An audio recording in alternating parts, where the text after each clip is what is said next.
వాన కురిపించినట్టుగా, వర్షము కురిపించినట్లుగా దీవెన వర్షాన్ని నీ తల మీద ఆయన కుమ్మరించునుగాక.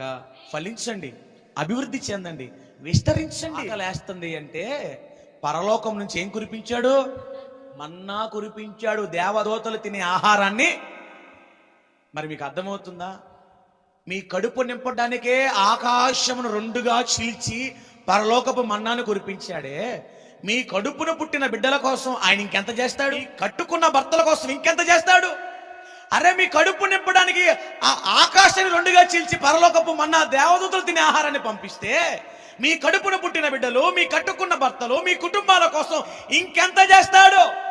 అడగండి, మోకరించి అడగండి, ప్రభువుని అడుగుతూనే ఉండండి, ఇచ్చేదాకా పోరాడండి. ఈ దేవుడు దీవెన వర్షమును కుమ్మరించగల సమర్థుడు కదా, ఆయన కుడి చేతిలో ఆశీర్వాదం ఉంది కదా, ఆయన ఇంత గొప్పవాడు కదా.